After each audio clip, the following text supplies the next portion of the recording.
Pour comprendre la portée du coup de force de Thomson, il faut d'abord balayer de nos esprits l'image de la télévision telle que nous la connaissons aujourd'hui. En 1934, le paysage médiatique et technologique n'a absolument rien à voir avec notre quotidien saturé d'écrans connectés. À cette époque, le roi incontesté des foyers, le cœur battant de la modernité, c'est la TSF, la télégraphie sans fil, autrement dit, la radio. La radio est alors perçue comme le sommet absolu de l'ingénierie humaine. Elle apporte le monde extérieur, la musique, les drames et les informations directement dans le salon des familles françaises. C'est un appareil robuste, chaleureux, et surtout, qui fonctionne parfaitement. À côté de ce géant acoustique, la télévision fait figure de curiosité de laboratoire, un projet de science-fiction bancale qui suscite au mieux de l'amusement, au pire du scepticisme. En 1934, posséder un téléviseur n'a aucun sens pour le commun des mortels. Techniquement, l'expérience est presque punitive. Les écrans de l'époque sont minuscules, souvent à peine plus grands qu'une carte postale, et les images diffusées sont d'une qualité rudimentaire, floue, tremblotante, affichant un nombre de lignes si faible que distinguer un visage relève parfois de l'exploit visuel. De surcroît, les émissions sont quasi inexistantes. À quoi bon acheter un récepteur hors de prix pour ne regarder que quelques minutes de mire technique ou de silhouettes floues diffusées à des heures improbables? C'est là que réside le premier paradoxe de notre histoire, le coût. En 1934, acquérir l'un de ces premiers prototypes de téléviseurs représente une fortune astronomique, l'équivalent de plusieurs mois, voire d'une année entière de salaire pour un ouvrier français. C'est un caprice réservé à une élite ultra fortunée ou à des passionnés d'ondes, les sans-filistes, qui aiment monter leurs propres appareils dans leur garage.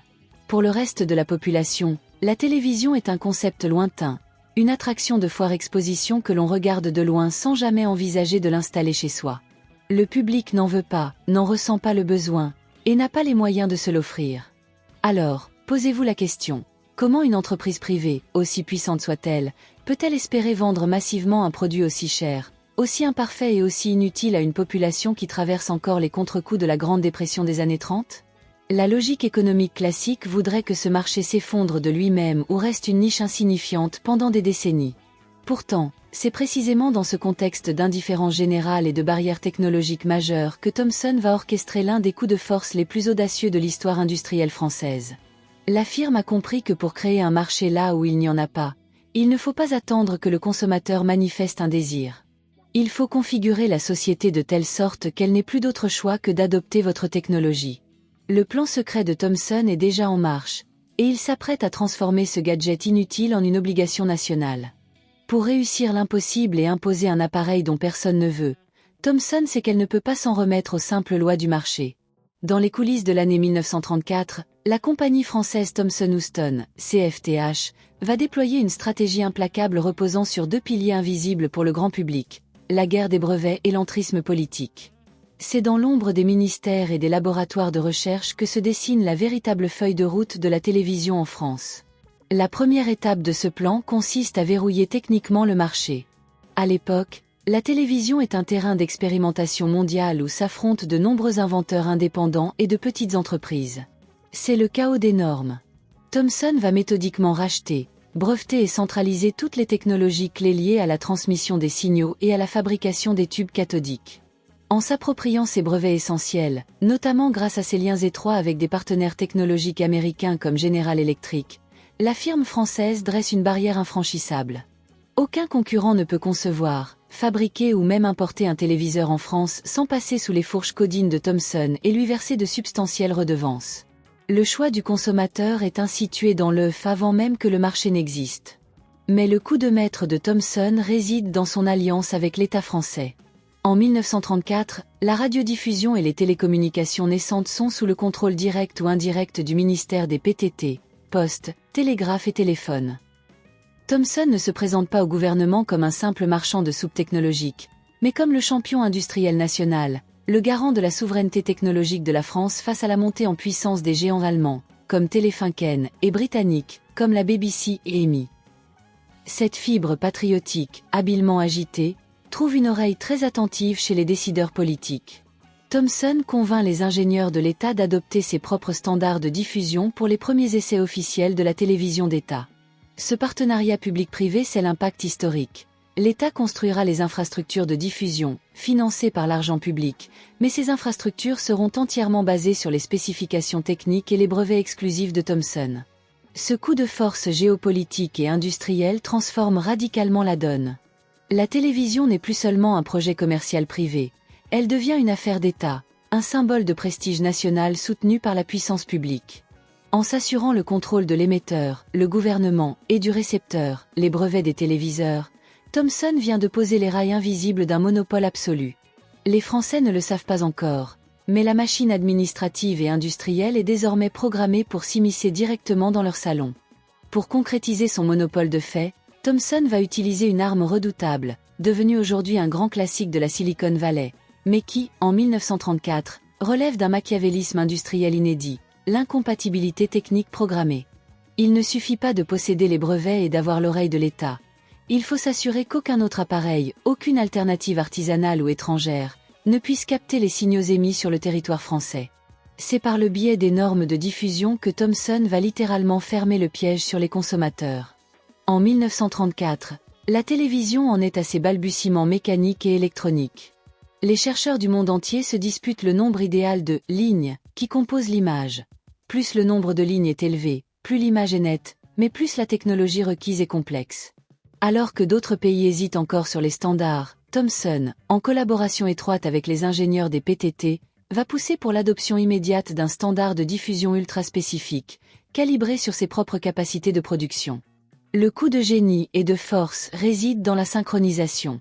Thomson fait valider par l'administration un cahier des charges de transmission que seuls ses propres récepteurs, équipés de tubes cathodiques fabriqués sous ses licences exclusives, sont capables de décoder.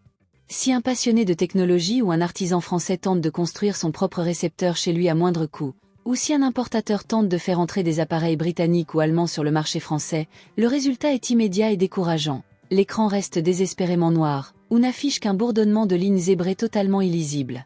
Cette manœuvre neutralise instantanément toute forme de concurrence extérieure et de marché gris. Thomson ne se contente pas de vendre des téléviseurs, elle dicte la nature même du signal qui traverse l'air français.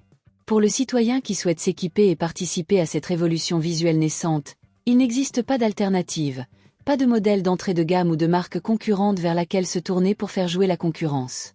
En créant cette dépendance absolue entre l'émetteur d'État, configuré par Thomson, et le récepteur individuel, vendu par Thomson, la firme réussit à transformer un standard technique en une véritable barrière douanière et commerciale invisible. Le consommateur français se retrouve face à un choix binaire. Soit renoncer définitivement à la télévision, soit acheter le matériel Thomson au prix fort imposé par la marque. L'incompatibilité forcée vient de transformer un produit de luxe optionnel en un passage obligatoire pour quiconque veut regarder vers l'avenir. Une fois le verrouillage technique et industriel solidement installé, Thomson doit résoudre le problème majeur qui freine encore l'adoption de son produit, le coût prohibitif de l'appareil pour les bourses de l'entre-deux-guerres. C'est ici que l'alliance avec l'État français va prendre une dimension proprement financière et fiscale. Pour forcer la transition vers ce nouveau média, Thomson et les autorités publiques vont mettre en place un système de subventions déguisées et de prélèvements obligatoires qui va, de fait, forcer la population à financer la télévision, qu'elle en possède une ou non. Le premier levier de cette stratégie consiste à démocratiser l'accès visuel pour créer le besoin, tout en faisant payer la facture par la collectivité. Sous l'impulsion de Thomson, l'État commence à équiper massivement les espaces publics, les mairies, les écoles, les bureaux de poste et certains grands cafés de la capitale et des grandes villes avec des récepteurs officiels de la marque. Cette démarche, présentée comme une œuvre d'éducation populaire et de progrès social, est entièrement financée par le budget de l'État, donc par les impôts de tous les contribuables français. Le citoyen ordinaire, qui n'a pas les moyens de s'acheter un poste privé, paie ainsi indirectement pour l'installation du réseau et du parc de téléviseurs Thomson à travers le pays. Le second levier, encore plus direct, préfigure ce qui deviendra la célèbre redevance audiovisuelle. Dès les premières diffusions régulières, l'État met en place un cadre réglementaire strict. Tout possesseur d'un récepteur de TSF, radio ou de télévision doit s'enregistrer auprès des PTT et s'acquitter d'une taxe annuelle pour le droit d'usage des ondes. Cependant, le calcul politique et industriel est subtil. L'argent collecté par cette taxe obligatoire ne sert pas uniquement à faire fonctionner les studios publics. Il est massivement réinjecté sous forme de commandes publiques de matériel auprès de la Thomson pour développer le réseau national d'émetteurs et subventionner la recherche industrielle. Ce système crée un cercle fermé redoutable. Plus les Français achètent des postes de radio, alors en plein essor, plus ils paient de taxes qui servent à financer l'infrastructure de télévision de Thomson. Et plus l'infrastructure se développe, plus la pression sociale et culturelle s'accentue sur les ménages pour qu'ils franchissent le pas et achètent le fameux récepteur. La Thomson a réussi à institutionnaliser son modèle économique. L'impôt des Français devient le principal moteur de son développement industriel. Qu'ils le veuillent ou non, qu'ils regardent ou non les balbutiements de l'écran noir et blanc, les Français de 1934 participent tous financièrement à l'effort de guerre technologique de la Thomson.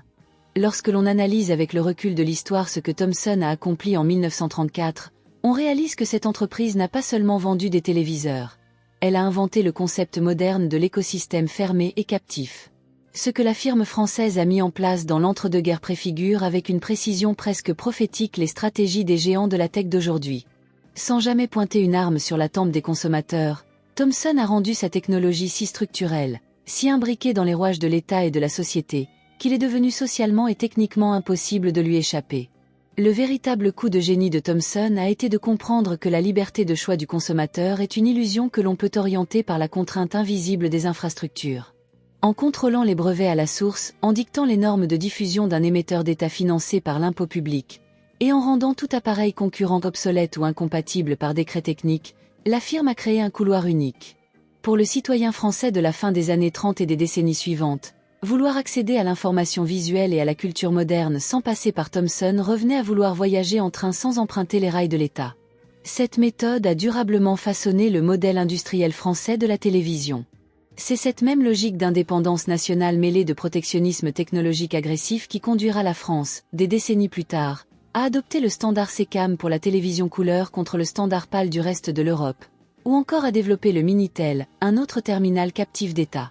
Thomson a tracé la voie de ce capitalisme de connivence où l'innovation ne s'impose pas parce qu'elle est la meilleure ou la moins chère, mais parce qu'elle s'est alliée au pouvoir politique pour s'ériger en normes légales et fiscales. En fin de compte, l'aventure de 1934 marque la naissance d'un nouveau type de citoyen, le consommateur captif de droit.